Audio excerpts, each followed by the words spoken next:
Hey guys, still here. Today we're following Baver, and he is sending in this deck or this gameplay review to see what he can improve about his gameplay. He said I wasn't very good in this match, so I can hope you can help me improve my gameplay. He was in a team with Pryor.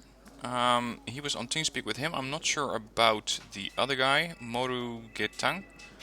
But he said, I tested this marine deck the first time and I realized as the game started that it is not finished. Yeah, I've been there. I went into battle with decks that are not finished. It is, how shall we put this? It's an interesting experience. It makes you come up with all sorts of interesting ways of not using the units what they were designed for and hoping that they get a decent result. The enemy fielded, in the marine section I had a lot of useless stuff. The enemy fielded a Sovereign and we had nothing to stop it. And he's going to have a very interesting way of actually knocking that Sovereign down, but we're going to see that in a minute. For now, let's see what the deployment is. We have Pryor going towards the right in Charlie. It seems that Baver is going all the way into India. Now, this is always a very heavily contested set of buildings here. It usually takes a lot of fighting over before either side gets it. Definitely a nice area to have your LVTP-7A1s with their grenade launchers and marines, or smalls. These carry smalls, by the way. These carry marines. He's also going to send in some chaparrals to deal with anti-air. One Super Cobra. That's unusual. I'm not sure why you'd want to have one Super Cobra. One Super Cobra only carries 2 air-to-air missiles, which are not really that effective. They can shoot down one chopper if you're lucky. If they miss one shot, they're not going to kill the other one, or they're not going to get a kill. So this is one for starters that I would not roll with. The Chaparrals, this all looks good, but the Super Cobra is, I believe, a 110 point helicopter. If you want to push in, and I'm not exactly sure if you as Marines get the Little Bird, but that would be a nice helicopter. Because with those grenade launchers, any infantry that might be threatening your marines or coming out of their transports here is very, very easily killed off. He's not alone here. He has help from Moru. I'm going to call him Moru from now on. Hachi, Kiyoshiki's, KM900s, KAFVs. Looks like a Blue Dragon's deck. Especially considering that they got the Nanayon Shiki-G. A couple of mortars right from the start. Some units here which seem to be blocking off this area of approach. This is something that at least I've fallen victim to, or that I've messed up frequently. I'm too focused on fighting in India, and before you know it, you have some tanks rolling over this bridge, just casually following down the road, and you neutralize or you lose Gulf. So make sure you have at least some units over there. Over towards the right we have Pryor. He's using an M1A1 Abrams, LVC2 ADATs, again small troops by the looks of it. Over towards the right he has infantry with AA, an LVC2 to capture Alpha. Good thinking there, because this is a very valuable zone. A recon unit inside a Chinook, and some more AA units. He's covering this AA or this sector with AA in order to not to be flanked by helicopters. Of course, the helos can still flank, they can still fly all the way around, which means that this also would be an interesting situation to put up some more AA, but usually that doesn't happen. Anyway, at the front line, we got our Super Cobra already engaged, and it seems that they've been able to damage one of the Mi-4s. I'm going to say the thing's performing a little better than expected, until it gets shot down by the FJBs. That's a bit unfortunate. It seems that he was trying to do a quick capture here, so that the rest of his ground forces can catch up. Unfortunately, the Mi-24s carrying the FJB and the Sopals are having none of that, and he's losing quite a few forces here. I'm not sure if a helo rush here is ever going to be successful, because it is just too close to the enemy zone. And especially Red 4 has some very, very good anti-air helicopters, meaning it's going to be very difficult for you to push in with your forces in time to actually get to where you need to go before your helicopters get shot down. Unfortunately, one of the 7A1s goes down. He's pushing in with the Marines, and these FJBs are having a terrible day, taking all sorts of fire from the LVTP 7A1s. What he doesn't have, though, is a tank. He's suffering from it now because he does not have a good answer to this Wilk. Of course, the Wilk can be killed off by the Smalls, but the Smalls are nowhere near in range. Same for the Marines, they only carry an AT-4, they're not going to be able to get into range. So Chong Su's with an M72A4 Law is even worse. So these guys are going to be in a bit of a pinch until they may manage to neutralize not only that Wilk from Syntax, but also this one. Syntax also interestingly put up a couple of concours here. Not really too sure why you'd want to have a couple of ATGM wielding vehicles here, but okay, interesting thinking. He's pushing up some Grenzers, MTLB, probably more infantry here. Let's see, is this still one player? Yeah, this is definitely Syntax. It seems that PU-239 is operating slightly to the side. Why is this vehicle moving so damn slow? It seems to be off-roading. Probably why it's so slow. Alright, they seem to be knocking the vehicle down here with some long-range ATGMs. The Jumats are not great though. They only have a range of... they have a good range, but their accuracy leaves something to be desired at 45%. Now, over towards the right, nothing much going on yet. They have captured the zone, meaning they are pretty decently making some income.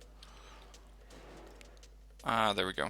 Modo has now captured a hotel. I was wondering when that was going to happen. This one is neutralizing the CV from Foxtrot as somewhere on the other side. And capturing this one, India, is usually a little easier for Red 4. Because Red 4 usually can just put an infantry CV or even a standard CV in these buildings for cover. And it's going to be quite difficult for Blue 4 to neutralize that. Because you don't have that much cover. You have these buildings. And you could say this, but again, wrong side of the river. So neutralizing this command zone is very difficult.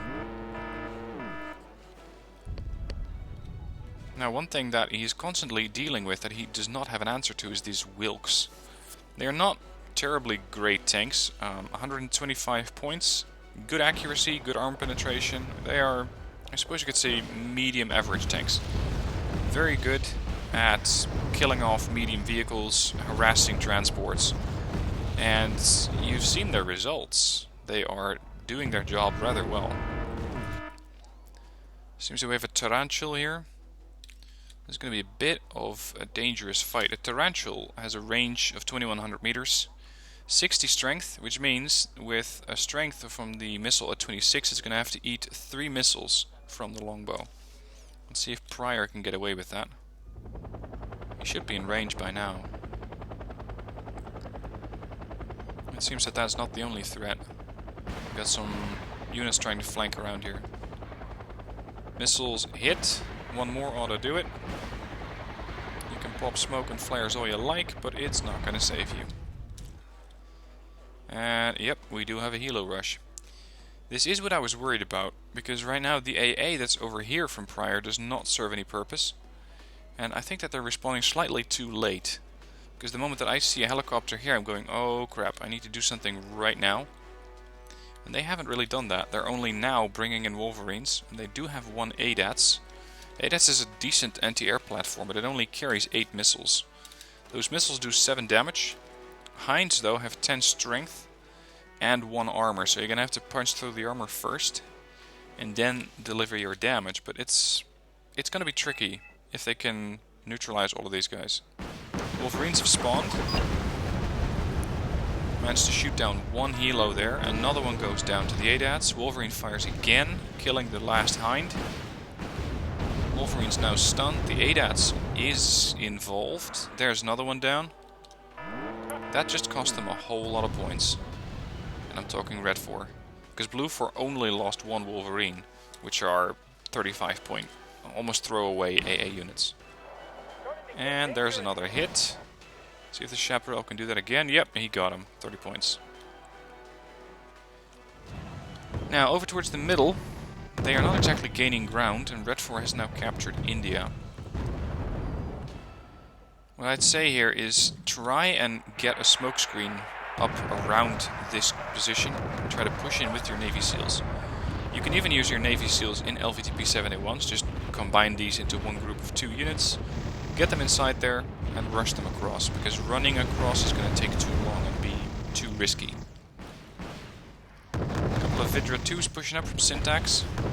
Marines don't really care about that, because they are pretty well entrenched in the structure here. Vidra is taking a lot of fire. Another kill. Yep, nice one. Now as far as points goes, Blue 4 is lagging 400 points behind compared to Red 4. So they definitely have some work here. We've got an M60A1 era coming in. And it seems that that tank is not going to be capable of defeating that T-72 Wilk. Because the Wilk has more firepower, more armor and better range. The unit that I would love to bring in here would be the M1A... which is it? M1A1 HC, I think. That tank can really dish out some damage. And if you just put that over there, you can neutralize any kind of vehicle that they may have over here. Just be wary of those HGM vehicles if they're still here. I'm not too sure about that. Over towards the left, there's a whole lot of nothing actually. And don't forget that this hillside can also be flown over by helicopters. At which point they are right in your main spawn. The way that I would do it is just push through, pretty much do a flyby kill on the CV here, carry on flying, kill the other CV, and you're pretty much done for the game. So be very, very careful with this ridgeline. And don't forget to put some infantry in here. AA infantry, AT infantry. Because even infantry can just casually walk around if you give them enough time.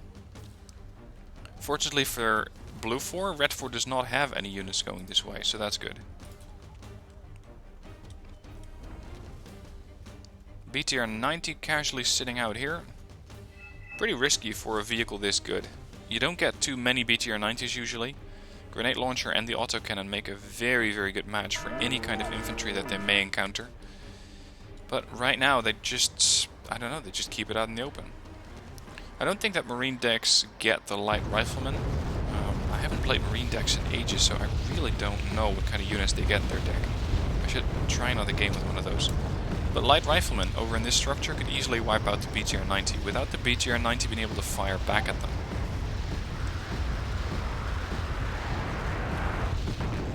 Artillery, where's it coming from?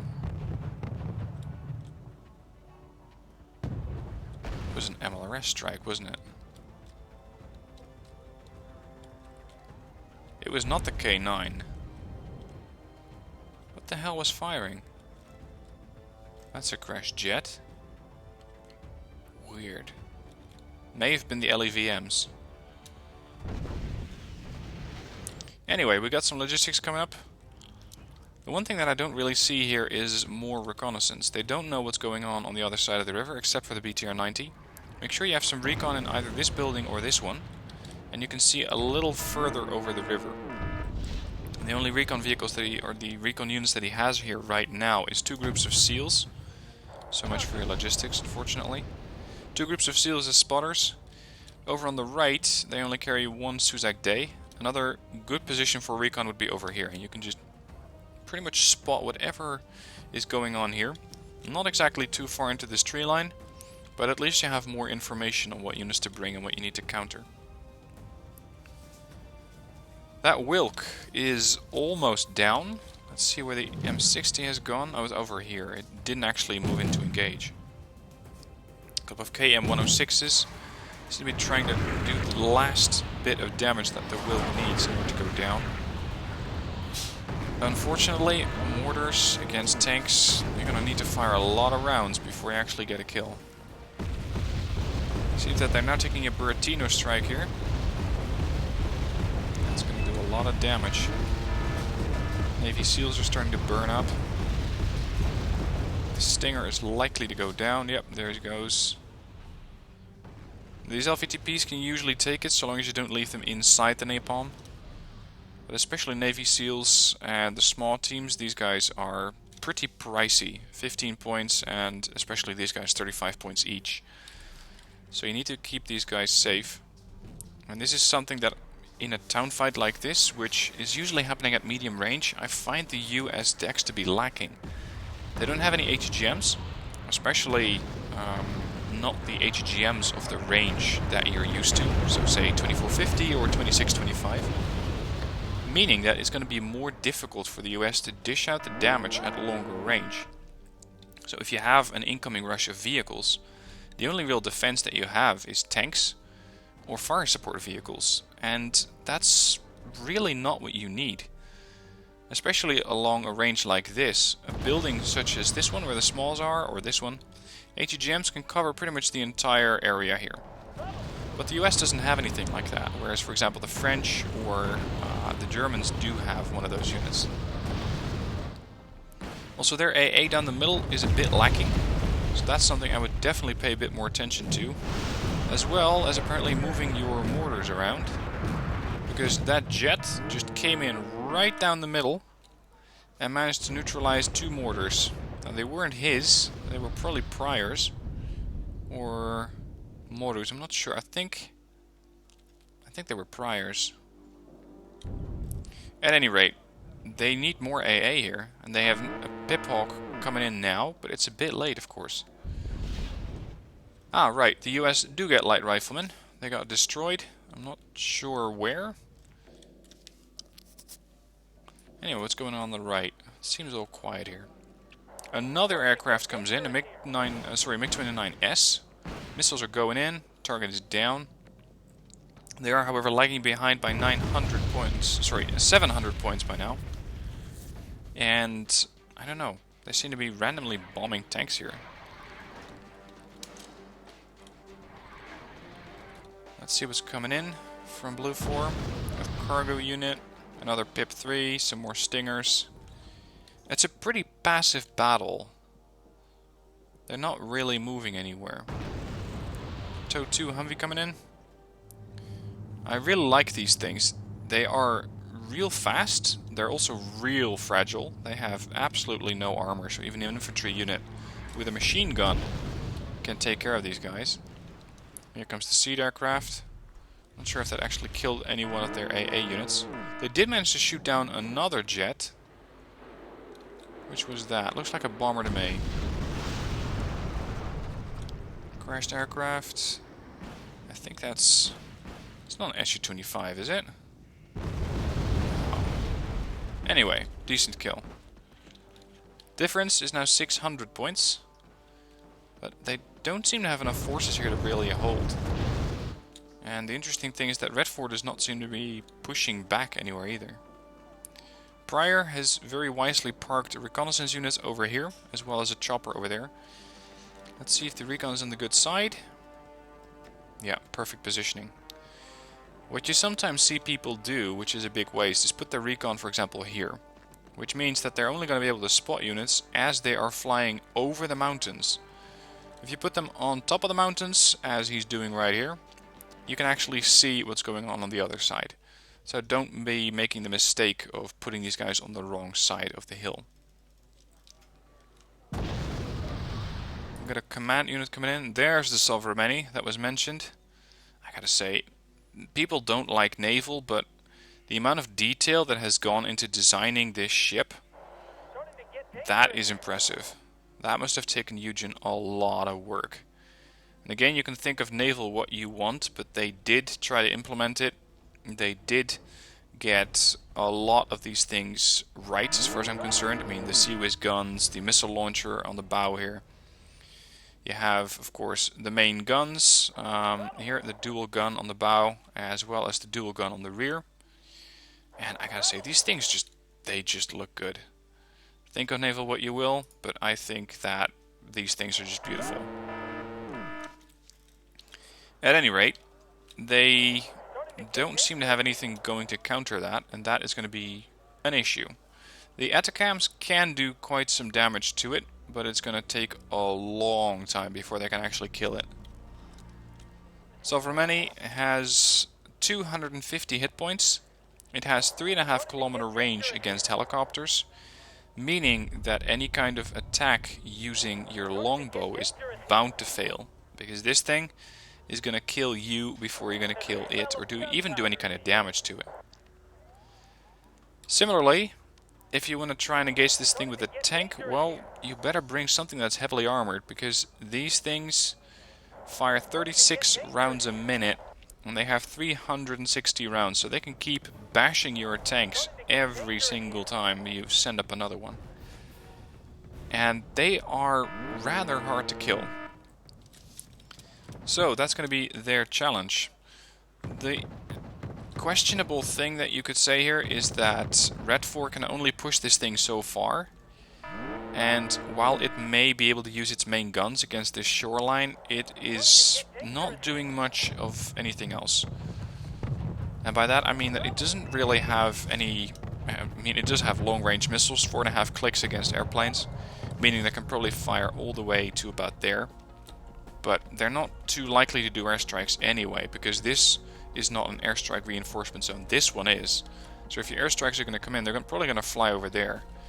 Making this thing a 500-point investment for pretty much 5-kilometer range naval guns. Here's the response. And it's not the best, but it works. 4.9 kilometer range Seed aircraft.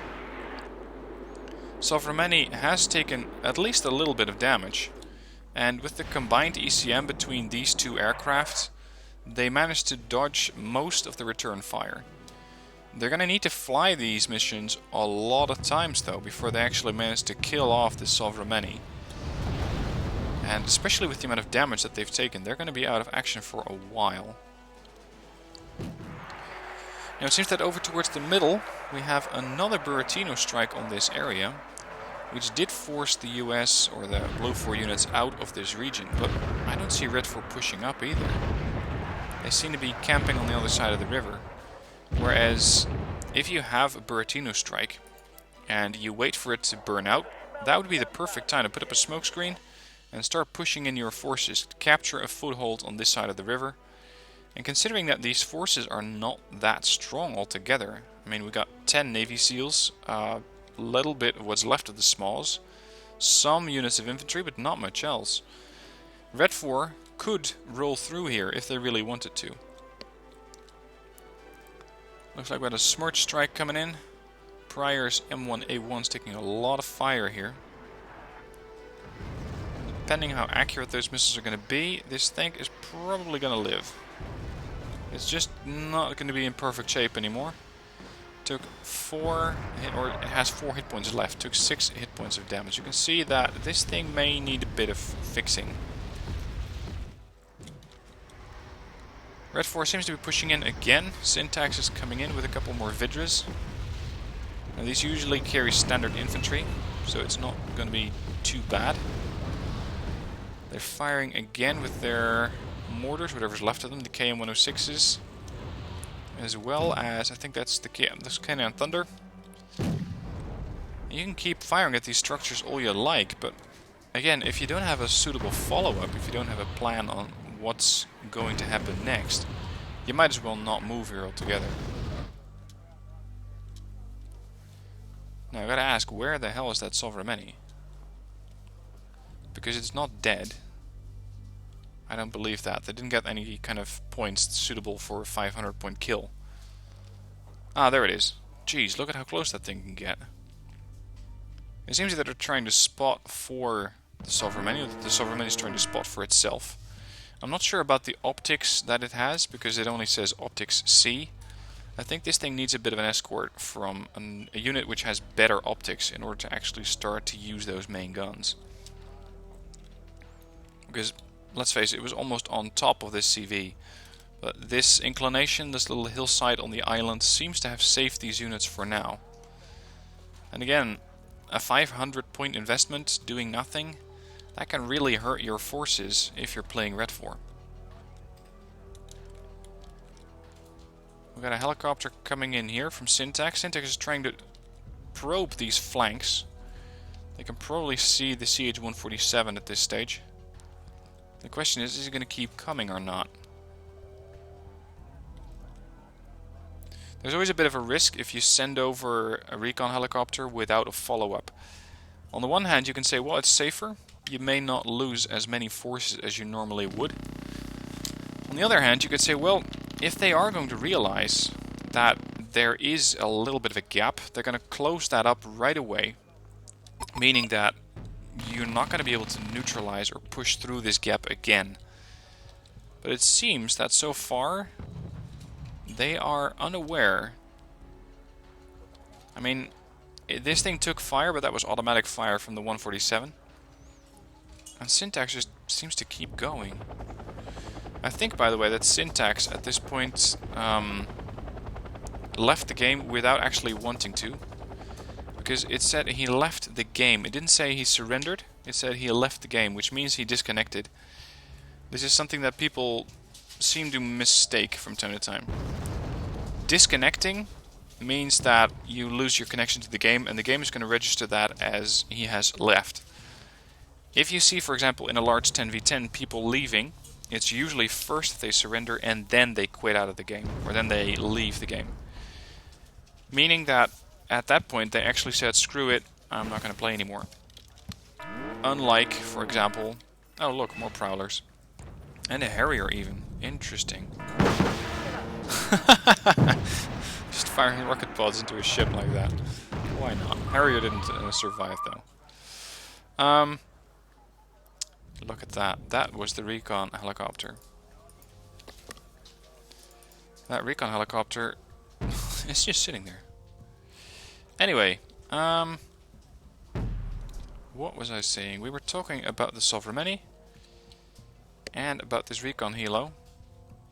This recon helo apparently spotted the CV, and the CV was not in cover. You can see that it's been killed off here. That's just next to the tree line, and that apparently caused them to lose this unit. Oh right, I was talking about quitting and leaving the games. They're probably bringing in their CV soon. At least I would, because this is my air reinforcement zone. SU-25T coming in, that's an expensive unit. If you could shoot that down, that would be wonderful. And taking a big risk, flying over an aircraft like that, without any kind of clear purpose for it. I mean, they're not trying to kill tanks or anything. At any rate, it's now 2v3, with 3 being blue 4, 2 being red 4.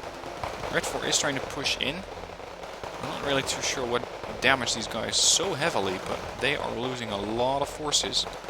It seems that they just try to keep pushing. I would, for one, go into this building as soon as possible, because infantry out in the open is pretty much dead infantry.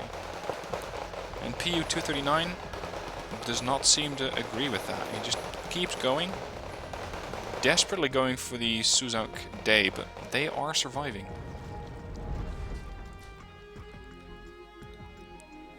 How's that Sovereign doing by now?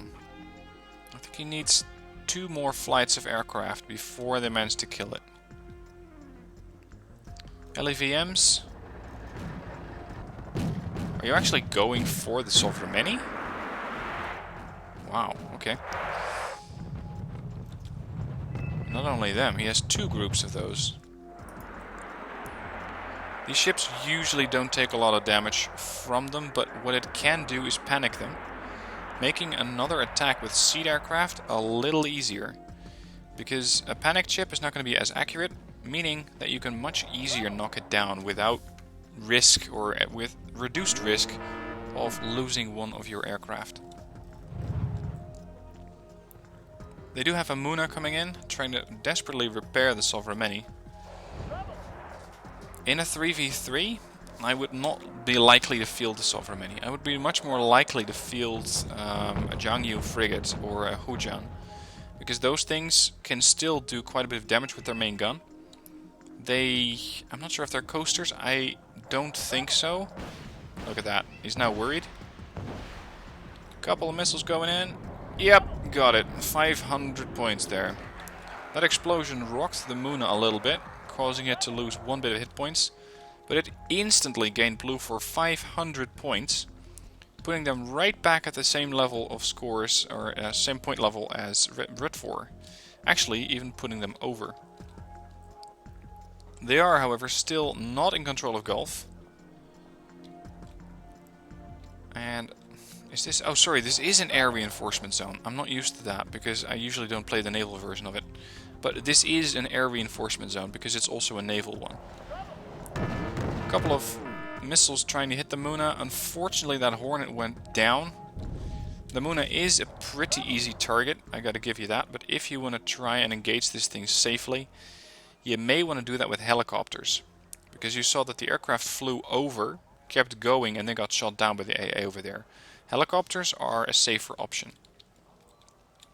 Here comes another Prowler run. The Prowler by now cannot engage the Muna because the Muna does not have any radar-guided weaponry. So it's not going to be capable of hitting that, and it seems to be just trying to find any kind of AA in Delta there. At the same time in the middle, it seems that Red 4 is not sitting still. They keep moving, and they keep pushing up. It seems that Bavair has taken a long time to reinforce this position. He has not done anything to that sense in a long period of time. And he is probably going to pay for that. Because he does not have any kind of response to vehicles still. Maybe, of course, because his deck is not yet completed. And because of that, he does not seem to have a good answer to these Afghanskis or to BTRs. They have one K1, actually two K1s coming up. These could easily wipe out the Afghanskis, but it seems that Moru is not yet pushing them through. Oh, here we go. Nope, he's not pushing them through. I didn't see these guys yet. Moru probably did. He was aware of those Concours M's. These guys are real dangerous, especially to a K1, because it just does not have the armor to sustain a lot of hits. Another missile strike coming in. But let's face it, against Afghanskis, 20-point units? Yeah. No, that doesn't really seem right. Again, they are probably stunning the infantry in here. FJB's panicked. And I gotta say, I thought that Red 4 by now would have a lot more forces. This would be the ideal time to push in. Red 4 does not have anything. Just a little bit of FJBs. US Marines, combined with some Navy SEALs, can very, very easily wipe through these guys. Interesting to see, by the way, is that Bavair has still not reinforced his SEAL team. If you want to make sure that your SEALs survive, I would be splitting them up into groups of, into separate groups. Have one group here as a spotter team, send the other one just back towards, let's say, this tree line, where they can meet up with some resupplies. Because right now, if the enemy is starting to push, you only have 10 SEALs where you could have 20. Suzac Day in a very, very cheeky forward spotting position. They can see the Concours every now and then as they fire. But not much else. There it is. Another missile coming in. Probably trying to go for... Oh, that was either the K1 or the Kyu Shiki that were trying to hit. They narrowly avoided those impacts. Mi-28's coming in. And again, Blue Force AA is not up to par. These units could very easily push through here, and the first thing they would notice as far as AA goes is this short arrow. Anything else, they can just roll over. And of course, Red 4 does not have to kill any tanks here, they just have 2 K1s, but not much else. And for now it seems that they're just trying to pick off some Humvees here. Which they are having a hard time with. Bit of a waste really, trying to pick off 10-point vehicles with very, very expensive Attacker V missiles. But okay, if you're trying to get points, it is a way to do it. Now I'm interested to see what kind of forces are on either side of this river. We have some HGMs here, Concours, we got some Spetsnaz, Gru and some base Spats, Strelas, T-64Bs, Grenzers, Tunguska, couple of mortars, a Niwa, and a BMP-1K. Pryor has M1A1s, LVTP-7s, KAFV from, I think that's Moru. A couple of bake news here. It seems that they're preparing for an amphibious assault. This could be interesting. This could be interesting. Let's see if they're actually going to go through that, because I'm expecting that this is going to be one of those M1A1HCs. Oh, Baeknu taking mortar fire. More transports with more transports. LCMs carrying more units. Oh, close contact there. Here we go. Beautiful smokescreen by Pryor. See if they can push in time. I gotta say, it's been forever since I've seen one of these naval landings. LCM taking a lot of fire here. Rushing in, trying to get those tanks. Oh! Trying to get it offloaded. That was unfortunate. Come on, drop them off. LVTP-71s with Marines. Smalls, actually. Smalls are immediately going to work, as well as the LVTP-7s. The LCM does not have a line of sight because of their own smokescreen. They do have a second group of smalls, but they don't have any Marines, which is a bit of a waste. Very unusual. It seems that the Baeknu has already gone down. Would be a really nice support unit, but of course against 3 of these aircraft it's not likely to survive, because the Baeknu does not have any kind of missile defense. SRB-90 taking a lot of damage. The way that you could improve upon the execution of this naval assault is by first shelling this tree line, then putting up your smokescreen, and then sending in the smalls and the Marines. Only once they actually have a foothold, then I would send in my tank. Because a tank at short range, even against a couple of Grenzers, is going to get into trouble, and you just cannot have one of those super expensive tanks go down. So I gotta give Red 4 credit. They defended this thing very well, and I don't think they lost too much. They lost their Grenzers. I think they lost the Tunguska. T-64Bs have not taken a single scratch here. Spetsgru, the Spetsnaz have taken some damage. Concours has lost his buddy. Spetsnaz Gru, nothing going on much. So that was a bit of a blow to Blue 4, but I gotta say it's interesting to see these naval landings, because you just don't see those that often. Now, the smalls here are trying to neutralize Spetsnaz Gru, but I'm not sure why the Navy SEALs are not helping them out. There we go. Spetsnaz Gru is down.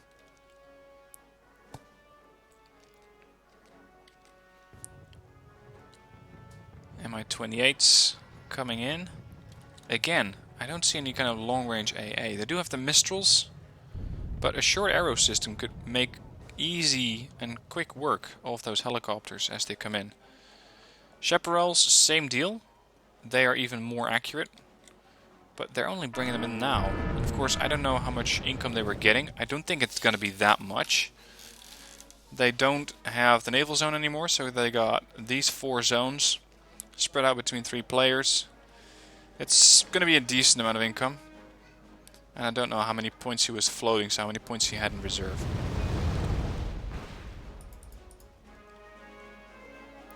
They lose another M40-35 cargo, and they have now captured these buildings. They managed to capture some colossus here. I'm not sure why these helicopters are just rushing in, because you just lost an Mi-28 and the Mi-24 VP is in a bit of trouble here. I'm not sure that thing is trying to do some new disco moves, but that is not the way you operate a helicopter. Caused Red 4 to lose a few more units, and I think they're starting to panic. They seem to start to lose a lot more units than they normally would. The Mistral seems to be on the wrong side of this building in order to hit the K-52. If you put them on attack, and they don't even have to move to this building, you just tell them to attack, and they'll pretty easily shoot down this K-52. K-52 is down, thanks to the Chaparral duo here. Nighthawk coming in for a bombing run from Pryor. Not sure what they are trying to hit, but that definitely blew up the Koloss. And now Blue 4 only needs 150 more points. Let's see how they're going to get those. Tomcat coming in. Su-27 narrowly avoided both of those missiles. Interesting. They are using these aircraft as air superiority aircraft. Normally, if you see one of those icons with an aircraft with an arrow pointing down and right, that means they carry anti-ship missiles, and they do. They also have very long range semi-active anti-air missiles, or air-to-air missiles. Same for this bird. 6 long range Vimple missiles. As well as of course 1 musket, but that's not really going to be too important. We actually see the musket down here? Yeah, I think it's right between the air intakes of this jet. That's the musket missile. Tomcat is trying to pursue. I think it managed to hit the Su-27SK, or the Su-27K. Patriot also dishing it out. There's the last kill. So, Pryor, good job. Well played there. Bavair, I think you didn't reinforce your troops enough at the front line to be able to hold it. And because your deck wasn't empty, I think you had a bit of a harder time than you normally should have. And of course there's the issue of not having any kind of answer to the type of units that Redford was fielding. No long-range anti-tank capability other than those mounted on helicopters, and those are not really too safe in an urban environment. So make sure you adjust your deck to have at least a little bit of longer range anti-tank capability. Maybe some LEV-25 FSVs can work out. You could go either for the vehicle category or the recon category with that. And those units can really help you out next time around. Aside from that, make sure you have the M1HC Abrams in your tank category, because those things would have been real difficult for Redford to deal with in the middle, where that Wilk was being a real pain in your ass. As for the other guys, I gotta say Syntax played very, very well. Considering he lost, he still made twice over the amount of points. It seems that Saprolives was the one who did not play that well today. He was the one who lost the Sovremeni and the Muna, or actually I'm not sure if it was the Muna that they lost, but anyway. Situation like that, don't go fielding a Sovremeni. It just does not serve a purpose. Anyway, hope you enjoyed this gameplay. If you have any tips for these guys, leave them in the comments, and otherwise I will see you in next video. Thanks for watching, see you next time.